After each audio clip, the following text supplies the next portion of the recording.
de que Jesús dijo esto, subió al monte a orar y se llevó con él a Pedro, Juan y Jacobo. Y mientras oraba, cambió la apariencia de su rostro y su vestido se hizo blanco y resplandeciente. Aparecieron entonces dos hombres y conversaron con él. Eran Moisés y Elías, que rodeados de gloria hablaban de la partida de Jesús, la cual se iba a cumplir en Jerusalén. Pedro y los que estaban con él tenían mucho sueño, pero como se quedaron despiertos, vieron la gloria de Jesús y a los dos hombres que estaban con él. Mientras estos se alejaban de Jesús, Pedro dijo: Maestro, qué bueno es para nosotros estar aquí. Vamos a hacer 3 cobertizos, uno para ti y otro para Moisés, y otro para Elías. Pero no sabía lo que decía. Y mientras decía esto, una nube los cubrió y tuvieron miedo de entrar en la nube. Entonces, desde la nube se oyó una voz que decía: Este es mi Hijo amado, escúchenlo. Cuando la voz cesó, Jesús se encontraba solo, pero ellos mantuvieron esto en secreto y durante aquellos días no le dijeron a nadie lo que habían visto.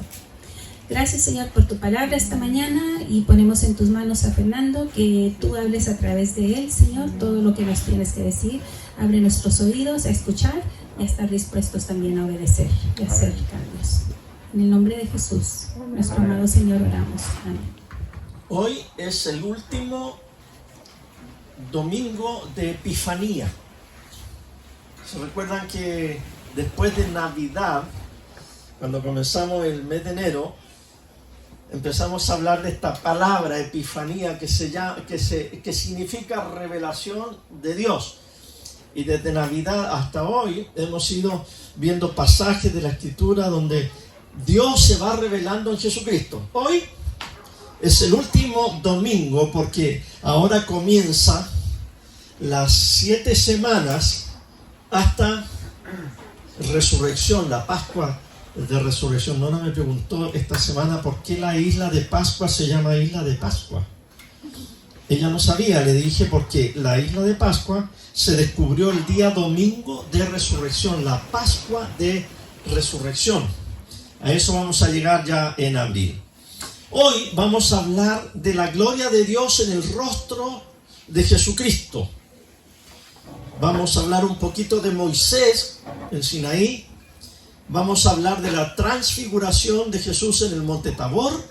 Y vamos a hablar acerca de el apóstol Pablo, que habló acerca del velo que se puso Moisés en su rostro para que la gente no se asustara. Voy a comenzar leyendo 2 Corintios 3:13. No actuamos como Moisés. Vamos a cortarlo. No como Moisés. Moisés trajo al pueblo por el desierto, lo llevó al monte Sinaí, monte Horeb. Subió al monte Moisés, dejó al pueblo ahí en el valle abajo.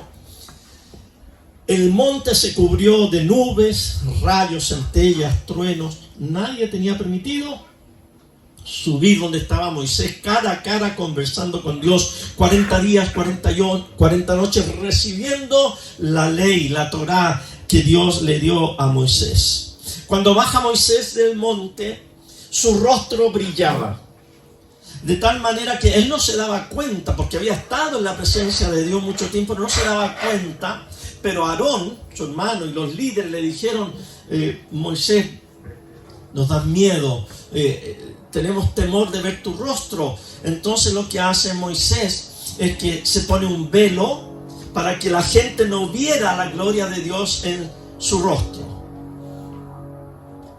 Avancemos al Nuevo Testamento. Jesucristo ahora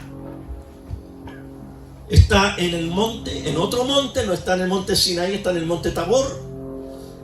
Está con sus discípulos más cercanos, Pedro, Juan y Jacobo, que está orando. Y de repente, no solo el rostro de Jesús, sino que todo su ser, todo su cuerpo empieza a brillar, a manifestar la gloria de Dios en su cuerpo. Moisés y Elías vienen a conversar con Jesús. Y están conversando acerca de un éxodo. Este éxodo sería el éxodo que guiaría Cristo para liberarnos de la esclavitud del pecado una vez que muriera en la cruz. Abre un camino para todos los que creen en Él a través de su muerte y de resurrección. Jesús ahora es el nuevo Moisés. El antiguo Moisés subió a una montaña antigua y dio un pacto antiguo. El nuevo Moisés, es decir, nuestro Señor Jesucristo, sube a una montaña nueva y nos da un nuevo pacto, una nueva alianza. Cuando Moisés subió al monte Sinaí y bajó, 3.000 personas murieron por causa de idolatría. Cuando Jesús bajó del monte Tabor de la Transfiguración, ¿cuántos murieron?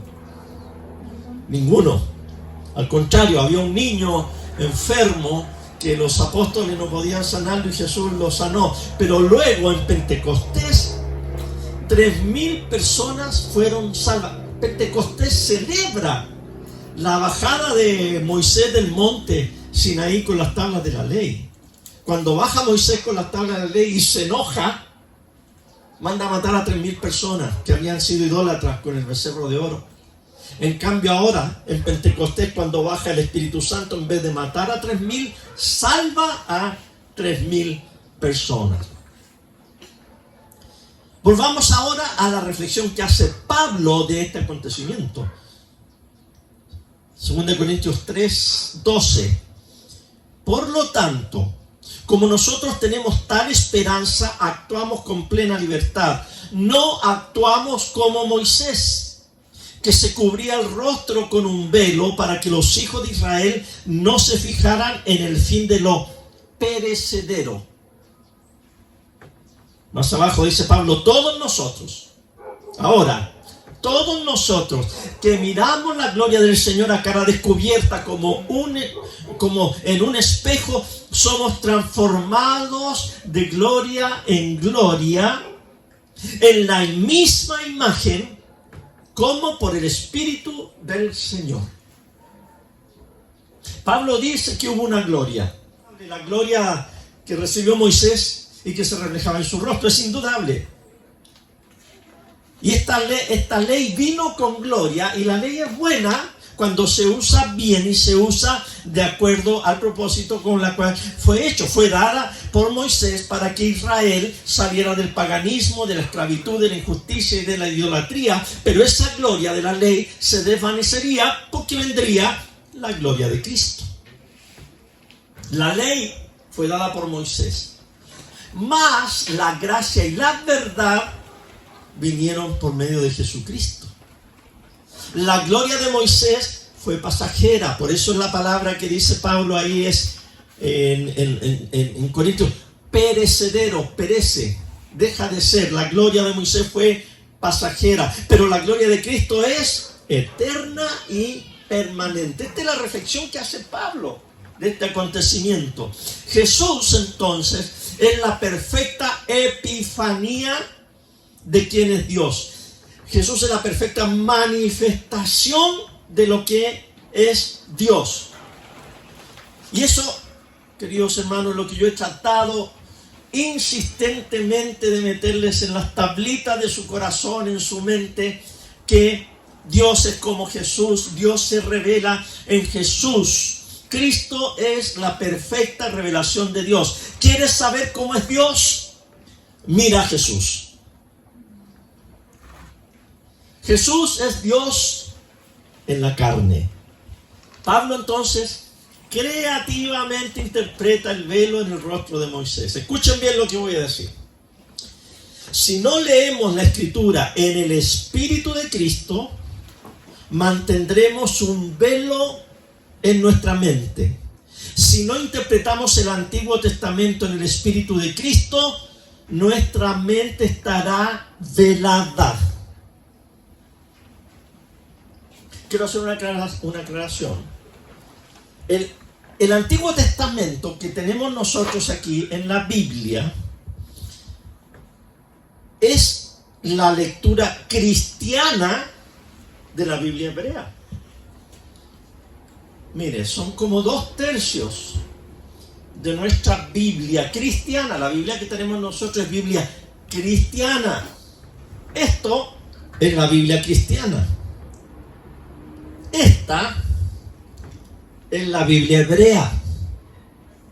No es cristiana, es hebrea. Y nosotros con el Nuevo Testamento completamos la Escritura y tenemos la Biblia cristiana. Nosotros respetamos al pueblo hebreo, a los judíos, porque ellos tienen esta parte. Ellos no tienen, ni respetan, ni creen que es revelación de Dios esta otra. Ellos tienen esta parte y ellos tienen una interpretación de esta sección. Esta es la Biblia para ellos. Esto es la Biblia hebrea. Pero nuestra Biblia no es hebrea. Nuestra Biblia es cristiana, completamente cristiana. Eso quiere decir que todo el Antiguo Testamento lo interpretamos a través de la revelación de Cristo en el Nuevo Testamento. Los judíos no leen la Biblia como la leemos nosotros, no la interpretan como la interpretamos nosotros. No les condenamos, ellos tienen su manera, ellos tienen un velo. A ellos no les ha amanecido, a nosotros sí, porque nos hemos enterado de la revelación de Dios en Cristo Jesús, nuestro Señor. Nosotros los cristianos insertamos a Cristo en esa lectura del Antiguo Testamento. Y Pablo dice que si no lo hacemos así, estamos cometiendo un error, dice él. Si no insertamos a Cristo en la interpretación del Antiguo Testamento, lo estamos haciendo con un velo en la mente. Si no lo hacemos en el Espíritu de Cristo, en el Espíritu de Cristo, dice Pablo, hay esperanza y hay libertad. Entonces, si no lo hacemos en la esperanza y en la libertad de Cristo y interpretamos todo a través del filtro de Cristo, entonces tenemos un velo, dice el apóstol Pablo. En el segundo siglo de la iglesia, en un pueblito llamado Sinope, en el norte de Turquía, había un obispo llamado Marción. Y Marción tenía un problema con el Antiguo Testamento.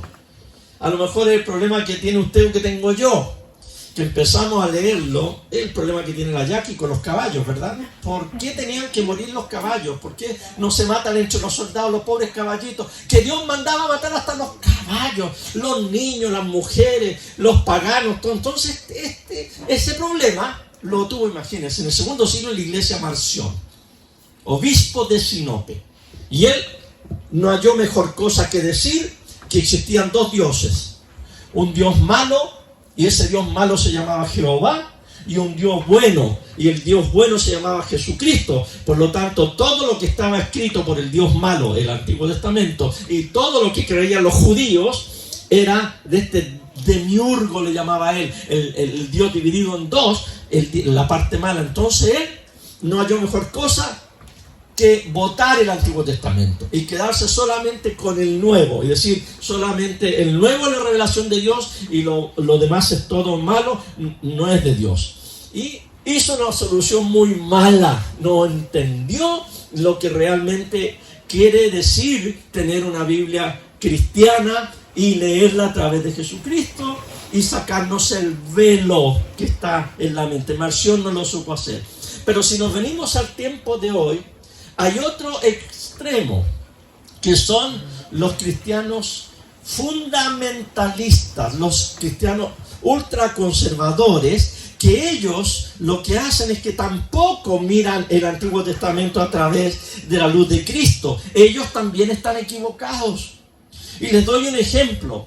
Ellos tratan de justificar la violencia en el mundo o en el Antiguo Testamento, la toman y la justifican en el Nuevo Pacto.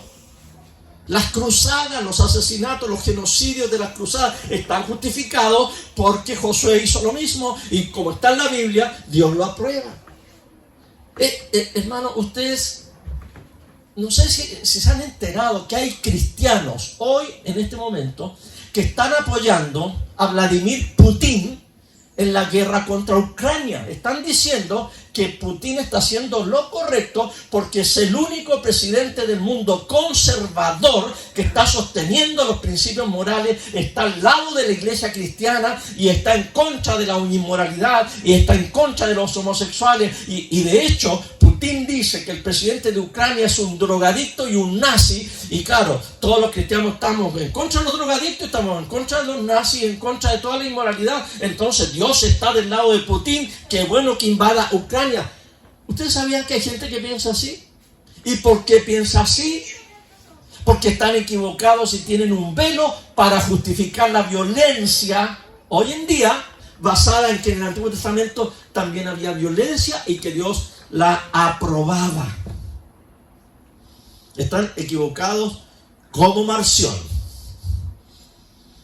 San Agustín dijo: no es el Antiguo Testamento el que es abolido en Cristo, sino el velo que lo oculta para que sea entendido a través de Cristo. San Agustín no es mi teólogo preferido, pero es el mejor teólogo que del lado occidental. Antes de él hubieron muy buenos teólogos en el lado oriental de la iglesia. Se le fue la mano con el pecado original, por ejemplo. Él es el que inventó eso del pecado original. Pero aquí San Agustín tiene razón. Está diciendo lo correcto. El Antiguo Testamento no ha sido abolido en Cristo, sino que lo que ha sido abolido es la manera de leerlo y de interpretarlo. Es decir, el velo que cubre a la gente que no lo entiende si no lo quiere entender a través de Jesucristo. Hay una razón por qué un bautizado es llamado cristiano. No es un nombre al azar. Por algo nos llamamos cristianos. Y a propósito, si me quiere poner un letrero, le voy a aceptar uno solo. Llámeme cristiano. No me llame evangélico, no me llame católico, no me llame ortodoxo, no me llame fundamentalista, no me llame liberal. Llámeme cristiano, el único que se lo acepto, porque los letreros dividen, los letreros niegan. Una vez que yo te conozco, este es de derecha, ya te negué, ya te encajoné en un sector. No, este es de izquierda, no, este es liberal, no, este es conservador, no, este es inmoral, y empezamos a poner letreros y empezamos a negar a aquellas personas que fueron hechas a imagen y semejanza de Dios. Por eso yo digo, me quiere poner un letrero, un sobrenombre, un nombre, lo que quiera, dígame cristiano. Ese es el único que le acepto, ¿ok? Ahora, ¿por qué? ¿Por qué es el único que acepto? Porque ese nombre nos subordina a una persona que es nuestro Señor Jesucristo. Somos de Cristo. Miramos todo a través de Cristo. Cristo es la revelación de Dios, se ha revelado a mi vida. En Cristo viene la gracia y la verdad. Y yo vivo en la gracia y en la verdad de Jesucristo. Pero hay algunos cristianos que dicen, si la Biblia dice, yo lo creo. Había un pastor, el pastor Navalón, la Suárez se acuerda de él, que, bueno, no lo decía de chiste, espero que lo hayas dicho de chiste, dijo. Yo creo, decía él, lo que la Biblia dice, desde el Génesis hasta los mapas, decía él.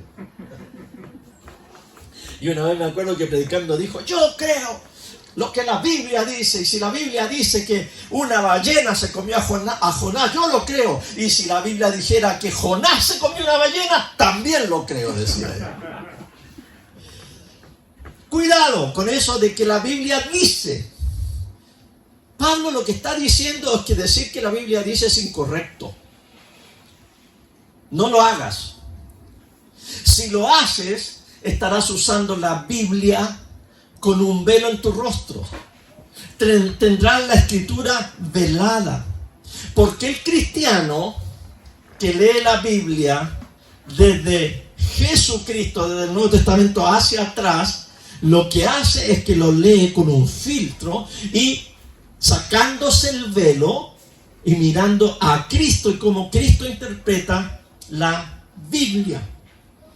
Porque en el Espíritu de Jesucristo, ese es el punto. No como Moisés, en el Espíritu de Jesucristo. La Biblia dice un montón de cosas.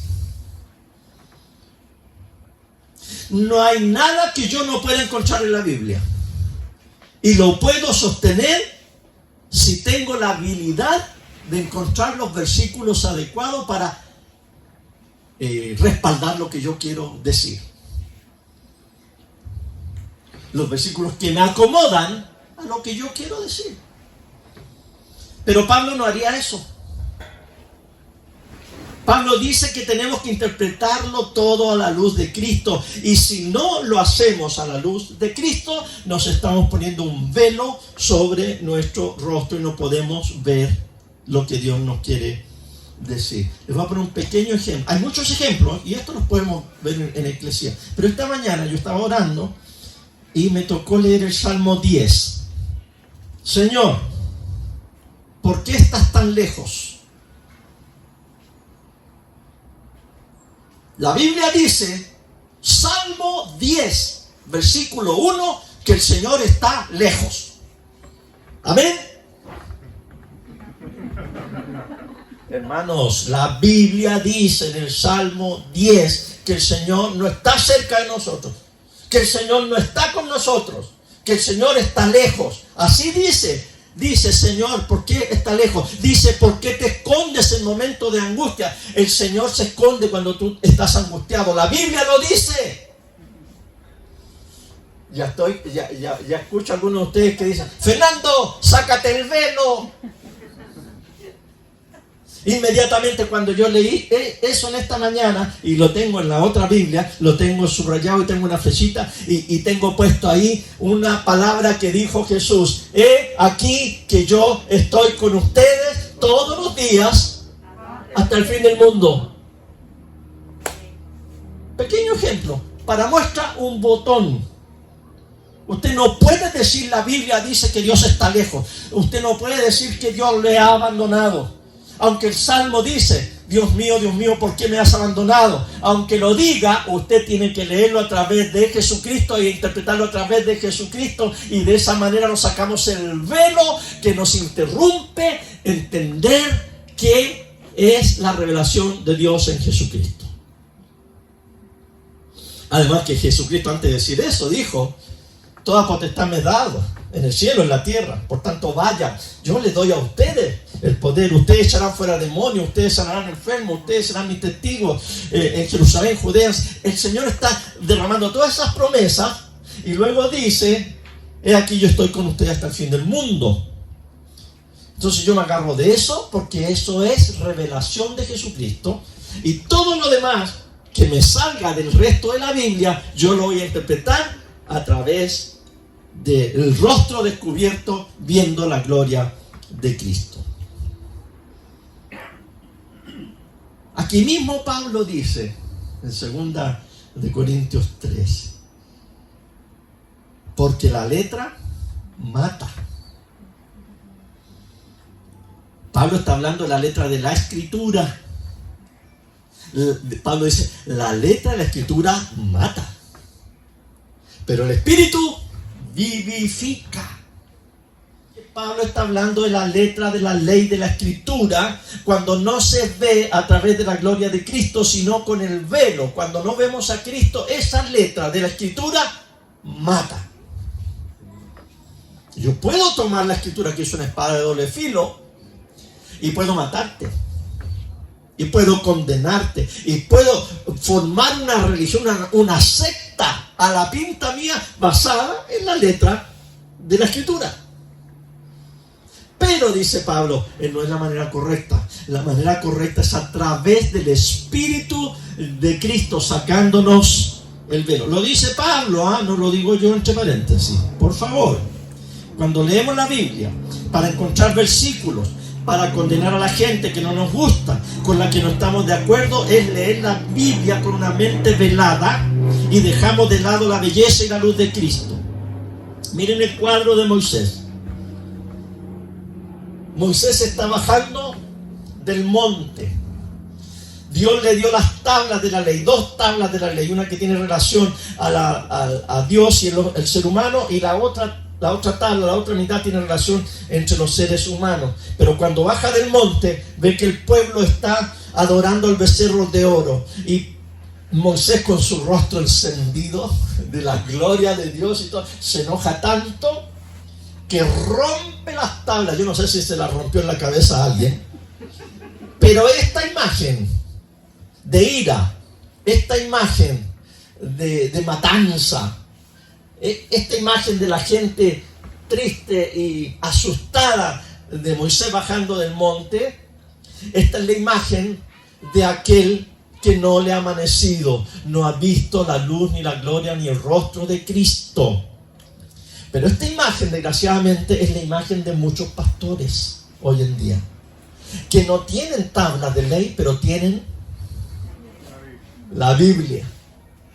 Por eso que ya empezó con los bibliazos, porque tomamos la Biblia y tenemos un velo y usamos la Biblia para hacer lo que yo quiera que la Biblia diga o haga en mi nombre, a mi favor, y no he tenido en mí la iluminación de Cristo y no he leído la Biblia a través del Espíritu de Cristo. La letra mata, las tablas de piedra matan, y la letra que está ahí y no está interpretada en el Espíritu de Cristo mata, pero el Espíritu vivifica, dice Pablo. Moisés baja, 3.000 mueren. Jesús baja, sana, bendice, y luego hace que el Espíritu Santo baje y 3.000 son salvos.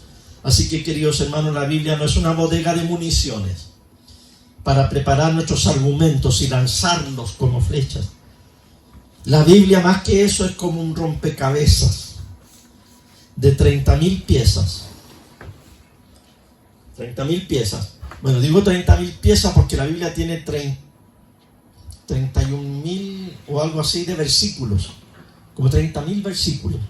Entonces la Biblia es como un rompecabezas que tiene muchos versículos, así todo. Y uno tiene que empezar a conectar uno con otro. ¿Con qué motivo? ¿Con qué razón? Para que Dios se nos revele. Ahora, si tú pones todos los versículos, estas 30.000 piezas correctas, no verás la imagen de Moisés matando a la gente, sino que verás la imagen de Cristo, el rostro de Cristo, todo amor y misericordia. Pero si al final de tu rompecabezas no te sale el rostro de Cristo, lo hiciste mal. Te equivocaste. Y tienes que volver a desarmar el rompecabezas y volver a armarlo sin el velo. Y armarlo con el Espíritu de Cristo en tu corazón, en tu mente, con el filtro de Cristo. Y si al terminar sale el rostro de Cristo en toda la revelación de Dios en la Escritura, entonces tú vas a decir, ahí está, acerté. Porque Jesús es la perfecta revelación de Dios. Y adivinen dónde lo descubrimos. En el libro santo de Dios, en la Biblia. Entonces uno dice, pero ¿cómo? Unos pueden descubrir eso y otros ni el moño se les menea. Ah, es que los otros tienen el velo, pues. Y yo me lo saqué por Jesucristo el Señor, que se reveló a mi vida. Esa es la clave que está diciendo Pablo aquí. Es muy difícil leer la Biblia con el velo puesto. Como es difícil ver tele con un velo puesto, ¿no? Yo iba a traer un velo, pero no tenemos velo. Iba a traer una toalla, pero se me olvidó. Aquí arreglando todo antes del culto se me olvidó. Pero quizás podríamos practicar con esto. ¿Por qué no se sube la mascarilla hasta los ojos? Ya. A ver cómo me sale. Espere. El sermón. Ya.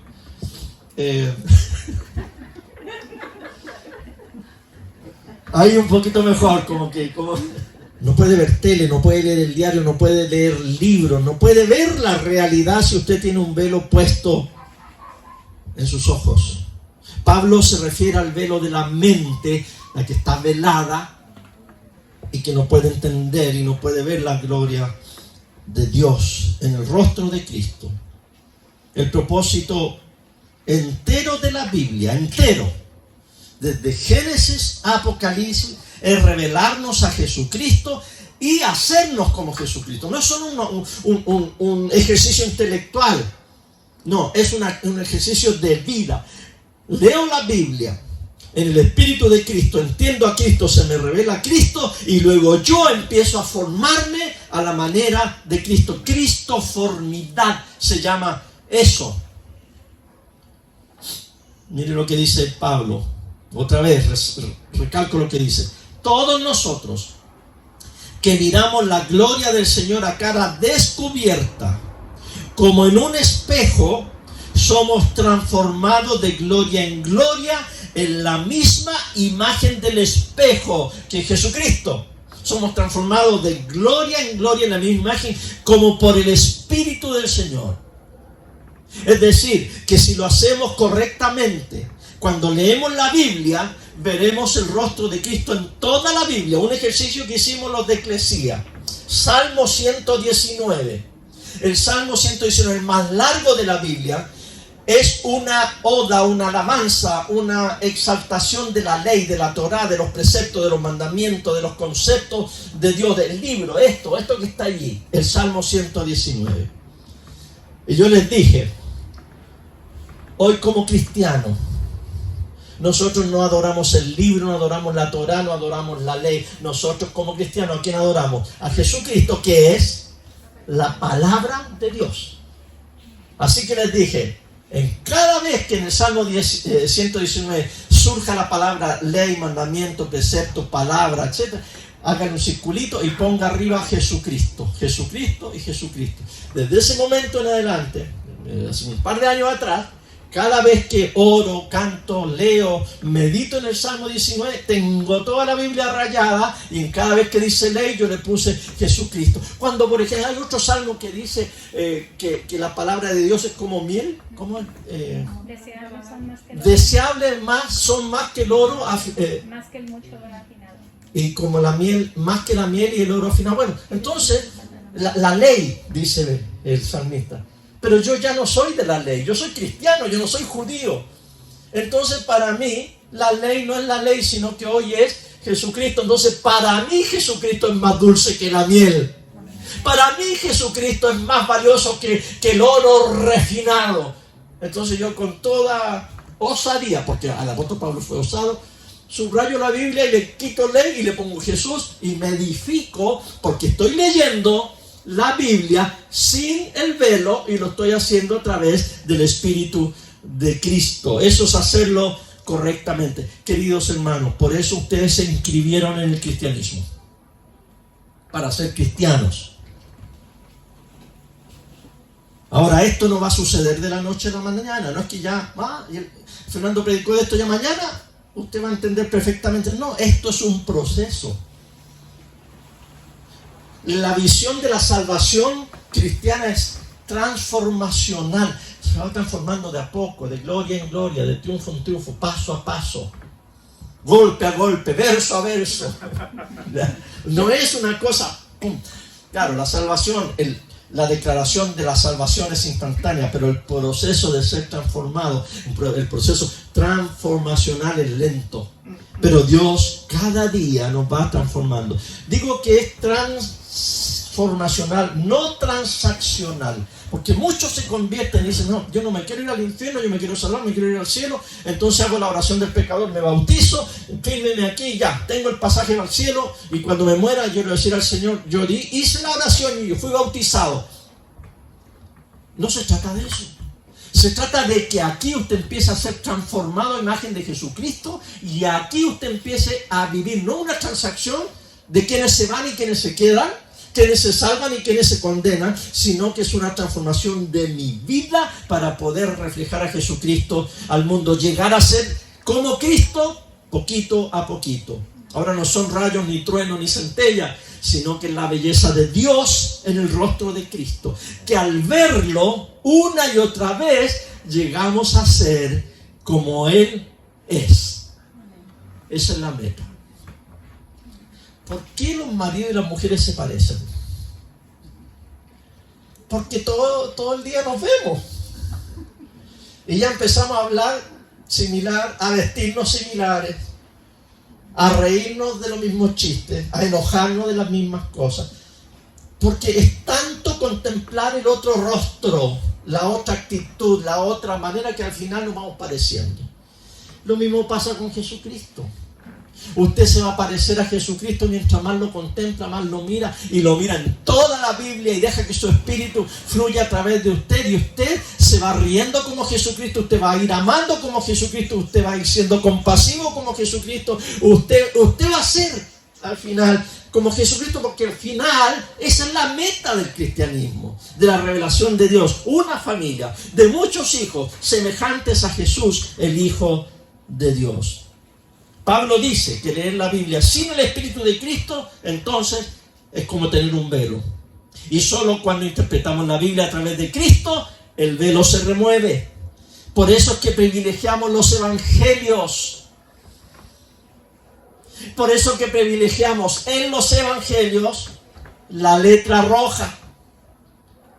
Y por eso que en la letra roja privilegiamos y ponemos como prioridad el sermón del monte y el sermón del llano, que lo vimos estas 2 últimas semanas. No ponemos el sermón del monte al mismo nivel que la guerra de Josué. No las ponemos. Ponerlas al mismo nivel sería leer la Biblia con un velo. No tiene comparación, no pueden estar juntos. Y no puede ser, por ejemplo, que cuando estoy enojado y con mi enemigo, entonces tomo Josué y veo todas las peleas que tuvo Josué y toda la gente que mató Josué en el nombre de Dios, y gloria a Dios, la Biblia dice, y yo me uno a Josué. Y no puede ser que cuando estoy calmado y estoy amoroso, no voy a leer Josué, ahora voy a tomar el sermón del monte. No es así la cosa. Todo a través de Jesucristo, en y a través de Jesucristo.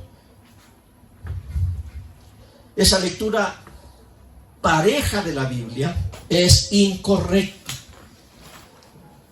Esa lectura pareja de la Biblia es tener un velo en la mente, lo dice Pablo.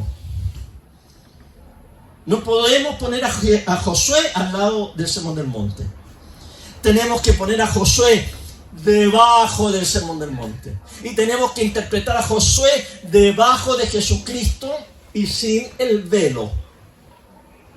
Tenemos que alinearlo. Toda la Biblia tenemos que alinearla con Jesucristo. Cuando Jesús se transfigura en el monte de la transfiguración, se aparecen Moisés y Elías, el dador de la ley y el más grande de los profetas que tenía Israel. Están con Jesús conversando. Están los 3 conversando. Y fíjense lo que le pasa a Pedro. Pedro se asusta. Y Pedro dice, Señor, no se me ocurre qué decir, pero voy a decir algo. ¡Qué bueno que estamos aquí! Señor, vamos a hacer 3 casitas, 3 enramadas. ¿Ya? Vamos a levantar unos palitos, unas ramas, una para ti, otra para Moisés y otra para Elías. Yo creo que se escucha una voz que dice, cállate los ojos. Cállate, Pedro. No saben lo que están diciendo. Jesús, Elías y Moisés no están al mismo nivel. No les puedes hacer una casita igual a los 3. Y se escucha la voz del Dios, el Padre, que dice, este es mi Hijo amado. Óiganlo a Él. Quizás podríamos agregarle, no oigan a Moisés, no oigan a Elías, no oigan a Pedro, que está diciendo puras cabezas de pescado, no sabe qué decir.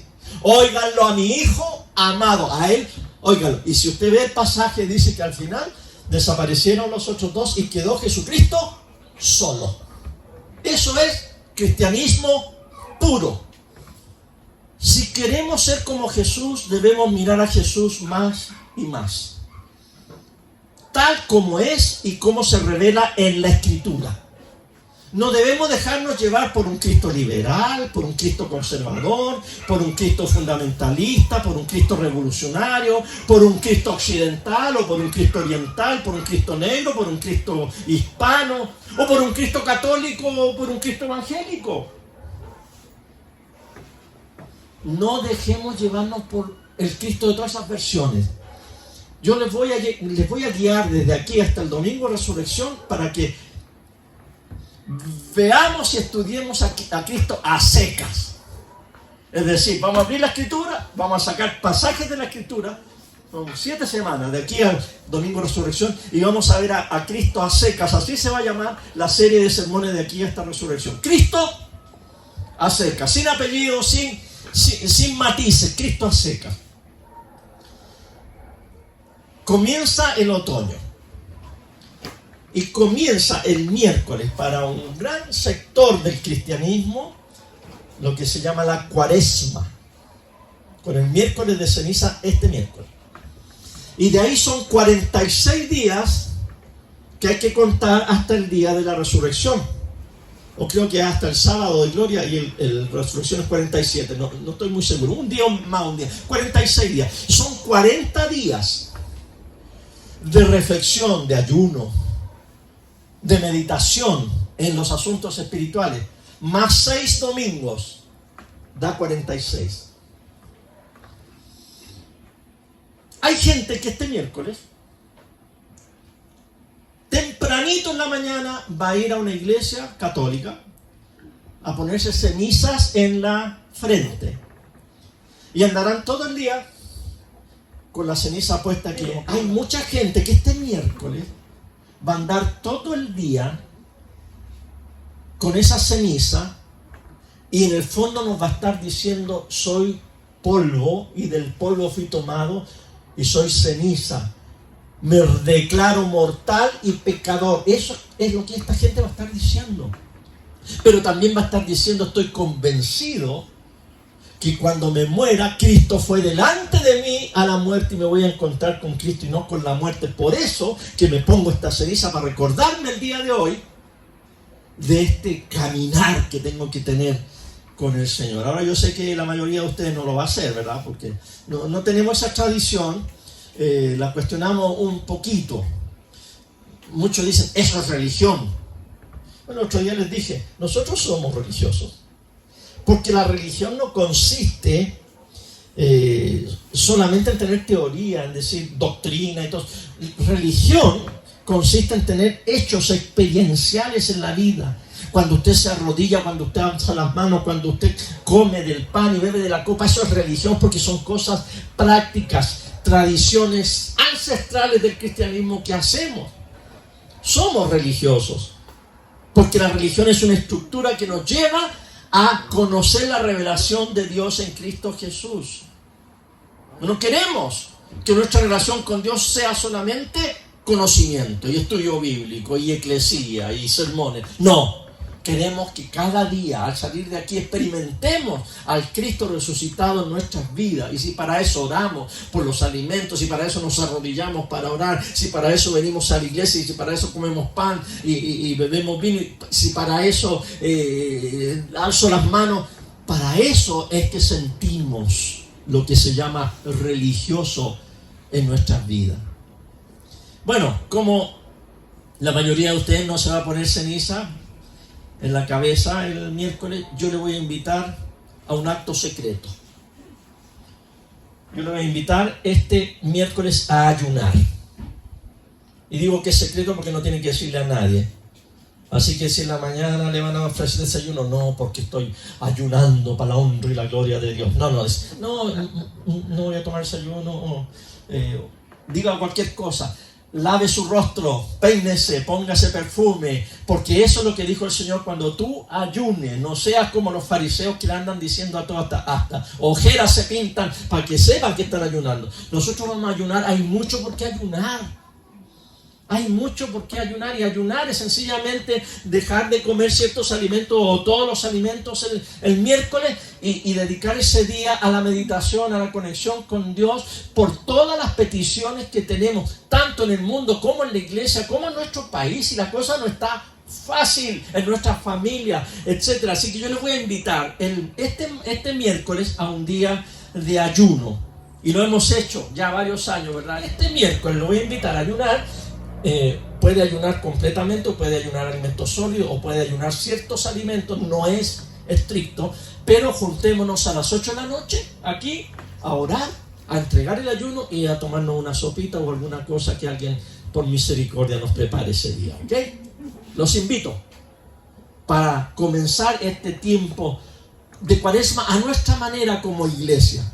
Aparte de ese ayuno con el cual vamos a comenzar este tiempo de meditar en la muerte, el sacrificio, la resurrección y la resurrección del Señor, voy a estar mandando en difusión ICNE una meditación cortita diaria del Evangelio. No es parecido a los 5 minutos, sino que esa parte donde vamos a tomar la mitad de los 4 evangelios que hablan del camino de Jesús hacia la cruz para morir por nosotros. Lo vamos a hacer desde el miércoles, todos los días, hasta el sábado antes de la resurrección.